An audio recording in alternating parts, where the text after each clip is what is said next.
آج کل بعض موبائل کمپنیوں کی جانب سے ایک پیکیج دیا جا رہا ہے جس کے تحت کمپنی کے اکاؤنٹ میں اگر کچھ رقم رکھی جائے تو اس کے بدلے کسٹمر کو فری منٹس دیتے ہیں، بلکہ اگر اس اکاؤنٹ سے کوئی یوٹیلیٹی بل جمع کروایا جائے تو کچھ رقم بھی انعام میں دی جاتی ہے۔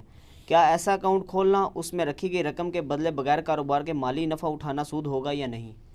پہلی تو بات یہ یاد رکھیں کہ سود مال کے بدلے مال ہے، پیسے کے بدلے پیسہ ہے۔ جب کموڈٹی انوالو ہو جائے گی یا سروسز انوالو ہو جائیں گی، پھر پیسے کے بدلے پیسہ سود نہیں کہلائے گا، وہ کاروبار کی کیٹیگری میں فال کرے گا۔ یہ ہے جنرل رول اسلام کا۔ اسی کی بنیاد پہ میں قسطوں کے کاروبار کو جائز سمجھتا ہوں۔ میں کیا، امت کی اکثریت جائز سمجھتی ہے، سوائے چند ایک تھوڑے سخت مزاج علماء ہیں ان کے۔ یہ جو ایزی پیسہ اکاؤنٹ ہے ٹیلی نار والوں کا، یا جیز موبی کیش ہے جیز والوں کا، اس میں جو انسینٹیو دیا جا رہا ہے نا، اگر تو صرف پیسے رکھوانے کے اوپر ہی وہ آپ کو پیسے دے رہے ہیں یا فری منٹس، تو ظاہر ہے کہ وہ تو آپ کے پیسے کو ظاہر یوز کر رہے ہوں گے نا، اس لیے وہ کر رہے ہوں گے۔ جس طرح کہ پچھلے دنوں وہ حج سکینڈل آیا کہ حج کے پیسوں کے اوپر 1 ارب اور کتنا سود نہ دے تو انہوں انسینٹیوز دینے جے، سود لگا اس جب اسمبلی میں قرارداد پیش ہوئی ہے تو پتہ چلا ہے۔ تو یہ کمپنیاں بھی پھر آپ کی اجازت کے بغیر آپ کا پیسہ یوز کرتی ہوں گی۔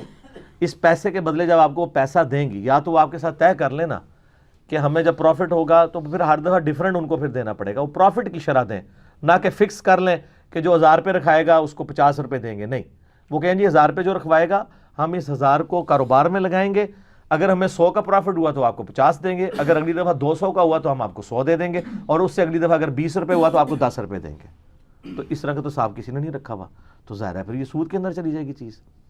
ایک بچنے کی صورت اس حوالے سے ہو سکتی ہے جو اس میں مجھے میرے علم میں آئی ہے کہ صرف پیسے رکھوانے سے وہ آپ کو کچھ نہیں دیتے جب تک آپ 1 مہینے میں ایک ٹرانزیکشن پرفارم نہ کریں یا اس کے ذریعے کوئی بل جمع کروائیں۔ یہ بھی اس میں ذرا کلیریفائی کر لیں، خالی پیسہ رکھنے کے اوپر وہ نہیں دیتے آپ کو، کم از کم ایک ٹرانزیکشن پرفارم کرنا ضروری ہے، یا آپ اپنا کوئی بل جمع کروا دیں گے، یا کوئی فنڈ ٹرانسفر کریں گے، یا کوئی اسکول فیس جمع کروائیں گے۔ اب ایسی صورتحال میں اگر وہ آپ کو بینیفٹ دیتے ہیں تو وہ پھر سروسز کے اگینسٹ والا معاملہ آ جائے گا، اس کے اوپر پھر سود والا حکم نہیں لگے گا، لیکن اس باریکیوں کے ساتھ جو میں آپ کو بتا رہا ہوں۔ بہرحال کمپنیوں کے اندر کیا پالیسی ہے وہ تو ہمیں نہیں پتہ ہوتی، الٹیمیٹلی اس میں بچت کی راہ یہ ہے کہ اس طرح کے معاملات میں بچنے میں عافیت ہے، جس حد تک آپ بچ سکتے ہیں بچیں۔ باقی کیٹاگوریکلی اسے حرام نہیں کہہ سکتے کیونکہ وہ سروسز کے اگینسٹ آپ کو بینیفٹ دے رہے ہوتے ہیں، اور وہ یہ بھی نہیں ہوتا کہ وہ بہت زیادہ دے رہے ہوتے ہیں، فری منٹس جو دے رہے ہوتے ہیں۔ آپ ایک بل جمع کرواتے ہیں، وہ تو پھر آپ کو پتا ہے ڈاکخانے والے جو بل جمع کر رہے ہیں، ہر بل کے اگینسٹ وابڈا والے ان کو پے کرتے ہیں کہ چونکہ وہ سروسز پرووائڈ کر رہے ہیں۔ اسی طریقے سے وہ جو وابڈا والے ان کو پے کر رہے ہیں، اسی پے کیے ہوئے میں سے اگر آپ کو کوئی دے دے تو حلال ہوگا۔ یعنی اگر میں نے 1000 کا اکاؤنٹ کھلوایا ہوا ہے اور اس میں 500 روپیہ اس اکاؤنٹ سے، یہ 1500 کا ہوگا تو پھر 500، کیونکہ 1000 تو رہنے چاہیے، 1500 کا میں نے اکاؤنٹ کھلوایا ہوا ہے، اس میں سے میں 500 کا بجلی کا بل جمع کرواتا ہوں، اور اس کے اگینسٹ میرے اکاؤنٹ میں وہ کمپنی کچھ پیسے ٹرانسفر کرتی ہے کہ آپ نے ہمارا اکاؤنٹ یوز کیا ہے، تو یہ اس پیسے میں سے ہی ہے جو پیسہ اس کمپنی کو سروسز آفر کرنے پہ مدر کمپنی دے رہی ہے، وابڈا کی یا سوئی ناردرن کی، اس میں سے آپ کو۔ تو سروسز جہاں پہ انوالو ہو جاتی ہیں نا، یہ اکثر لوگ کہتے ہیں پراپرٹی ڈیلر کا کاروبار حلال ہے یا حرام ہے، وہ محنت تو کوئی نہیں کرتا، تو محنت نہیں کرتا بیچارہ کتنا کھپتا رہتا ہے، سروسز ہے نا۔ یہ تو نہیں ہے کہ وہ زمین کو اٹھا کے سر پہ پھیرے گا تو پھر ہی ہوگا۔ آپ سلیپنگ پارٹنر بھی ہو سکتے ہیں، کئی صحابہ کرام، بخاری مسلم میں آتا ہے، سلیپنگ پارٹنر تھے۔ زمینیں یعنی صحابہ کرام کی ہوتی تھیں، یہودی بٹائی پہ کام کرتے تھے اور اس کے بعد پروفٹ کو اس اعتبار سے تقسیم کرتے تھے، لیکن اس میں پھر یہ ہوتا ہے کہ نقصان اگر ہو جائے گا نا تو نقصان ٹوٹلی اس نے برداشت کرنا ہے جس کی زمین ہے۔ آپ کسان پہ نہیں آپ نقصان ڈال سکتے، کیوں؟ کسان کی محنت ضائع ہوئی ہے، اس کے پلے تو پہلے بھی زمین کوئی نہیں تھی، اب اس پہ آپ نقصان ڈالیں گے؟ تو اسلام کہتا ہے کہ کسان کی محنت ضائع ہوگی، آپ کا مال ضائع ہوگا۔ یہ نہیں ہے کہ نقصان ہوا ہے تو آدھا کسان اٹھائے گا، تو کسان نے تو بیچارے نے محنت کی ہے نا، آگے فصل کو کیڑا لگ گیا یا کوئی ایسا ہو گیا وہ نہیں کرے گا، وہ تو بیچارہ پہلے ہی پسا ہوا طبقہ ہے، تو اس کے اوپر آپ کس طریقے سے اس طریقے سے کریں گے؟ تو کاروبار جتنے بھی ہیں نا، اب ہم سے تو لوگ سوال پوچھتے ہیں بیسیکلی یہ تو کوشچن پرائم منسٹر کی طرف سے آنا چاہیے کہ جی میرے ملک میں یہ ہو رہا ہے تو مجھے ایز این ایکسپرٹ اوپینین بتایا جائے کتاب و سنت کے دلائل میں کون سی چیز سود کے اندر جا رہی ہے کون سی نہیں جا رہی. یہ پرائم منسٹر کا کام ہے نا, فائنانس منسٹر کا کام ہے نا کہ ان چیزوں کو کنٹرول کرے, یا بینکوں کو جو کنٹرول کرنے والی اتھارٹیز ہیں ان کا کام ہے نا کہ وہ کوئی ایسا کاروبار نہ شروع ہو جائے جس کے اندر یہ سود والے معاملات شروع ہو جائیں. یہ بھی نہیں ہونا چاہیے. تو اسی طریقے سے آپ دیکھ لیں وہ ایڈوانس بھی لوگ منگوا لیتے ہیں. اب اس میں بھی دیکھنے کی ضرورت ہے کہ وہ جو ایڈوانس انہوں نے بھیجا ہے وہ اس کو کس طریقے سے اس کے اوپر چارجز لگا رہے ہیں. اگر تو اس کے اندر سروس کو انوالو کر رہے ہیں پھر ظاہر ہے وہ پیسے کے بدلے پیسہ نہیں ہوگا, وہ پھر آپ کو قسطوں والے کاروبار میں ہی آ جائے گا. قسطوں میں بھی اگر آپ کی قیمت کسی موٹر بائک کی 60,000 روپے ہے, قسطوں میں آپ کو 70,000 کا ملتا ہے تو ٹھیک ہے, منی اگینسٹ گڈز ہے, وہ پیسے کے بدلے پیسہ نہیں. لیکن اس میں آپ کو بتا دوں آج کل ایک جو چکر شروع ہوا ہے کتے کو حلال کرنے کے لیے, جیسے وہ حلالے نکالے ہوئے ہیں نا, موٹر سائیکلوں کے حلالے بھی ہو رہے ہیں. وہ کیا کرتے ہیں, وہ ڈاؤن پیمنٹ دے کے نا تھوڑی سی ایک نیا موٹر سائیکل نکلواتے ہیں, شام کو آگے اسی کمپنی کو بھیج کے چلے جاتے ہیں کم پیسوں میں. تو ان کو چونکہ پیسے چاہیے ہوتے ہیں تو سر یہ والا جو کاروبار ہے یہ حرام ہے. یہ تو اسی طریقے سے کہ آپ کسی عورت کے ساتھ نکاح اس لیے کر رہے ہیں کہ ایک دن کے بعد میں اسے طلاق دے دوں گا تاکہ وہ اپنے پرانے خاوند کی طرف واپس چلی جائے. یہ پری پلانڈ ہو رہا ہے نا. ہاں اگر یہ بائی چانس ہو جائے کہ آپ نے موٹر سائیکل نکلوایا تھا اس کے بعد آپ کو بیچنا پڑ گیا, آپ نے اس کمپنی کو کسی اور کمپنی کو بھیجا, وہ تو ٹھیک ہے. یہ تو جان بوجھ کے آپ کان ایسے پکڑنے کی کوشش کر رہے ہیں, یہ بھی اکثر لوگ سوال پوچھ رہے ہوتے ہیں, یہ بھی اسی کیٹیگری میں فال کرے گا, سود کی کیٹیگری میں. تو ان چیزوں میں اگر پرائم منسٹر انوالو ہوں, فائنانس منسٹر انوالو ہوں, پھر ان کمپنیوں کو روکا جا سکتا ہے. ہم لوگ تو چیخ ہی سکتے ہیں, لوگوں کو بس اس کے اوپر ابھار سکتے ہیں کہ لوگ ان چیزوں کو اوائڈ کریں.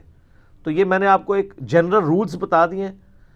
اسپیسیفکلی ہر بندے کے سوال کا جواب انہی چیزوں کے ساتھ نہیں دینا ہوتا. آپ جنرل رولز سامنے رکھیں کہ پیسے کے بدلے پیسہ نہیں ہونا چاہیے. اگر سروسز انوالو ہو جاتی ہیں یا کموڈٹی انوالو ہو جاتی ہے پھر وہ سود نہیں رہے گا. اور پھر اس میں یہ بھی ہونا چاہیے کہ پروفٹ کی جو مقدار ہے وہ آپ کی انویسٹمنٹ کے پوائنٹ آف ویو سے نہیں ہونی چاہیے طے پرسنٹیج میں, بلکہ اس انویسٹمنٹ کے اگینسٹ جو پروفٹ ہو رہا ہے اس کے اوپر ہونی چاہیے. یہ نہیں کہ میں نے آپ کو کہا جی یہ 1,00,000 روپے لے لو, مہینے کا مجھے 300 دے دو, حرام ہے. یہ 1,00,000 روپے لے لو, کاروبار لگاؤ, کاروبار میں اس کا جو پروفٹ ہو اس کا آدھا مجھے دے دینا, حلال ہے, چاہے وہ 3 روپے ملے یا 3,000 روپیہ ملے. کیوں؟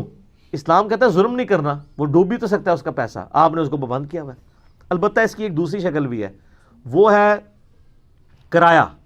لیکن کرائے پہ پیسہ نہیں آپ کرائے پہ دے سکتے. کیوں؟ پیسے کے بدلے پیسہ سود ہے. ایک بندہ چنگچی کرائے پہ کسی ڈرائیور کو دیتا ہے کہ یہ میری چنگچی ہے, چلاؤ, مجھے 300 روپے روزانہ چاہیے اس سے. تم بے شک 500 کماؤ, 1000 کماؤ, چاہے 100 کی دیہڑ لگاؤ, مجھے 300 چاہیے. یہ سود نہیں ہوگا کیونکہ چنگچی کی کموڈٹی انوالو ہوگی. آپ 50 لاکھ کا مکان کسی کو کرائے پہ دیتے ہیں اور اس سے 50,000 روپیہ مہینے کا کرایہ لیتے ہیں, حلال ہے. لیکن آپ 50 لاکھ روپے کسی کو دیتے ہیں, 50 روپے بھی لیتے ہیں, حرام ہے. اللہ نے جب یہ بات کی ہے نا کہ یہ کہتے ہیں جی سود بھی تو کاروبار ہی کی طرح ہے کہ 50 لاکھ کا مکان دے کے 50,000 کا کرایہ حلال, اور 50 لاکھ روپے دے کے 50 روپے دینا بھی حرام. کیوں؟ تو اللہ نے فرمایا اس لیے کہ اللہ تعالیٰ سود کو حرام کرتا ہے اور کاروبار کو حلال کرتا ہے. جاؤ, ڈیسیژن ہے. حکمتیں بعد میں الگ ہے لیکن یہ رول ہے. لا یسأل عما یفعل وہم یسألون. اللہ کو نہیں کوئی پوچھ سکتا کہ جی یہ کیا ہے کہ ایک عورت جس کا آپ پوری زندگی خیال بھی رکھیں, اس کے بچوں کا بھی تربیت کا رکھیں, لیکن آپ نے اس سے ایجاب و قبول نہیں کیا, وہ آپ کے لیے حرام ہے. اور وہی عورت 2 جملے آپ کے ساتھ بول کے حق مہر کے عوض حلال ہو جاتی ہے. آگے پیچھے تو سب سیم ہے کیونکہ وہ اللہ نے نکاح کو حلال کیا ہے اور زنا کو حرام کیا.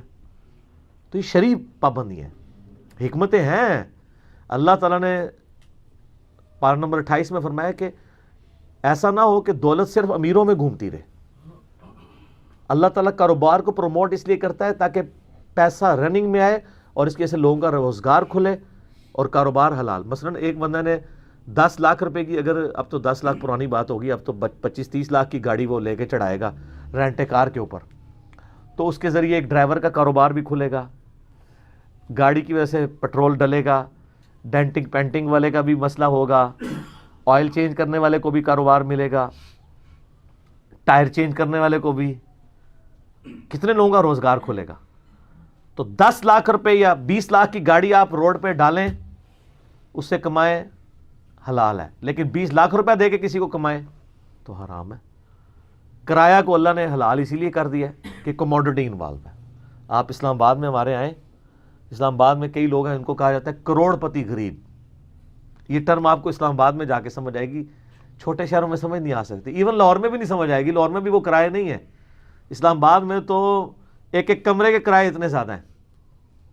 تو آپ F7 میں, F6 میں, F10 میں چلے جائیں, 10 مرلے کی کوٹھی ہے یا 1 کنال کی کوٹھی ہے, ڈبل سٹوری بنی ہوئی ہے, اوپر مالک رہ رہا ہے, گراؤنڈ فلور کرائے پہ دیا ہوا ہے. کرایہ کتنا ہے؟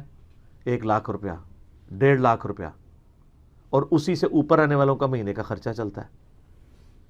اگر وہ ان کے پاس نچلا پورشن نہ ہو تو وہ غریب ہی ہیں, کیونکہ مکان وہ بیچ دیں گے تو وہ کتنے دن کھائیں گے, الٹیمیٹلی وہ رقم بھی ختم ہو جائے گی. لیکن یہ کموڈٹی ایسی ہے کہ جو ان کو مسلسل پیسہ دے رہی ہے. اوپر والے پورشن میں خود رہ رہے ہیں اور نچلے والے پورشن سے کمائی کر کے کھا رہے ہیں. نہ بچے کام کرتے ہیں, نہ خاوند کام کرتا ہے, مزے سے بیٹھے ہوئے ہیں. کروڑ پتی غریب, کروڑ پتی غریب ہونے کے باوجود امیر. ٹھیک ہے, تو کاروبار کو اللہ تعالیٰ نے حلال کیا ہے. تو کاروبار کی جتنی شکلیں ہیں ان کو ان سارے پیرائے میں دیکھنا ضروری ہے. آج کل جو کاروبار ہیں اس میں ذرا دیکھ لیا کریں, کہیں نہ کہیں سے انہوں نے سود انجیکٹ کیا ہوتا ہے اور وہ ہماری یعنی وہ نسلوں میں داخل ہو رہا ہے. پھر لوگ کہتے ہیں جی اب سسٹم ہی ایسا ہے, کیا کریں, وہ ہم ویسے بھی تو پتہ نہیں کیا کچھ کر رہے ہیں. تو میں ان کو مثال دیتا ہوں کہ ویسے تو ہم فضا سے کتنے جراثیم انہیل کر رہے ہیں. اس بنیاد پہ اگر ہم امرود کاٹیں اس میں کیڑے نکل آئے تو ہم کھا سکتے ہیں کہ یار اتنے تو کیڑے ویسے ہی دماغ میں جا رہے ہیں, کہ آپ کہیں گے نہیں یار یہ تو میں بچ سکتا تھا, اس سے کیوں نہ بچوں. تو اس طریقے سے جس سود سے آپ بچ سکتے ہیں, لا یکلف اللہ نفسا الا وسعها, اللہ تعالیٰ کسی جان پہ اس کی سے بڑھ کر بوجھ نہیں ڈالتا, اس سے تو آپ بچیں نا. اب کئی لوگ او جی اے مشینہ اے سود ہی مشینہ تے ساڈے کپڑے نے, اچھا اس کی بنیاد پہ سود کھانا شروع کر دیں, امرود کھانا شروع کر دیں کیڑوں والے. ان مشینوں پہ میرا کوئی کنٹرول نہیں ہے. میں آج کے دور میں پتوں کے کپڑے تو سی کے نہیں بیٹھ سکتا, یہ اس کے مجرم وہ لوگ ہیں. لیکن جہاں میں ڈائریکٹلی انوالو ہوں, میں بچ سکتا ہوں, وہاں تو میں بچوں گا نا. میں کیوں ایڈوانس کے اوپر رقم منگوا رہا ہوں, بچ سکتا تھا نا, تھوڑی دیر صبر کر لو, کوئی آگ تو نہیں لگی ہوئی. اور یہ موبائل فون ہے تو زندگی جیرن کر دی ہے, زندگی لوگوں کا سکون اجاڑ دیا اس نے, اور اس کی وجہ سے اللہ پہ توکل بھی ختم ہو گیا. ذرا سا بچہ لیٹ ہو جائے فون کھڑکا دیتے ہیں. ہماری مائیں یہ کرتی تھی ہمارے ساتھ, ہم تو یونیورسٹیز میں پڑھے ہیں, مہینے بعد کیوں جی عارف بھائی, مہینے بعد واپس آتے تھے, اور ایک فون ہوتا تھا اس وقت, یہ پی ٹی سی ہماری چمڑی اتارتا تھا, 40 روپے 50 روپے رات کے وقت 1/4 ریٹ کے اوپر ریٹ ہوتا تھا اس زمانے میں. آج دے حساب نال 4-4 ہزار دی کال بنی ہوئی 10 منٹ دی, ٹھیک ہے نا. تو بڑے سکون سے زندگی گزر رہی تھی. اب 1 منٹ کے لیے بچہ لیٹ ہو جائے, فون موبائل لے کے دیے, بچوں کو عذاب بنے ان کے لیے, تو بے صبری آ گئی ہے. کسی کے گھر جاتے تھے نہیں ملتا تھا, ختم. آپ موبائل پہ کال کرتے ہیں, پھر ایک کال پہ بھی اکتفا نہیں کرتے جب تک وہ اٹھا نہ لے. سر یہ اذیت دینا ہے. اگر آپ کو گھر میں 3 دفعہ زیادہ دستک کی اجازت نہیں ہے نا, تو سر موبائل پہ بھی آپ صرف 1 دفعہ ہی بیل کر سکتے ہیں, کیونکہ 1 دفعہ میں 3 سے زیادہ دفعہ دستک ہوتی ہے. ٹرین اے نہ کو 3 کالاں پوریاں, وہ تو سر 50 جا کے دستک انہوں بڑھن گیا, بس ایک کر دی, اس میں تو فوراً مس بیل آ جائے گی. وہ اگر ضروری سمجھے گا تو آپ سے رابطہ کر لے گا, ورنہ ایک ٹیکسٹ میسج اس کے لیے چھوڑ دیں. وہ اگر ضروری سمجھے گا رابطہ کر لے گا, زبردستی نہ کریں. اس وجہ سے لوگ پھر موبائل آف کر کے رکھتے ہیں, اور اسی وجہ سے میں نے موبائل سے آلموسٹ جان چھڑا لی ہے, سوائے چند ایک لوگوں کے. تو وہ بھی میری مرضی ہوتی ہے, کبھی میں اویلیبل ہوں تو اٹھا لیتا ہوں, ادروائز نہیں. ٹھیک ہو گیا. اذان مغرب شروع ہونے والی ہے انشاءاللہ, باقی اذان مغرب کے وقفے کے بعد انشاءاللہ.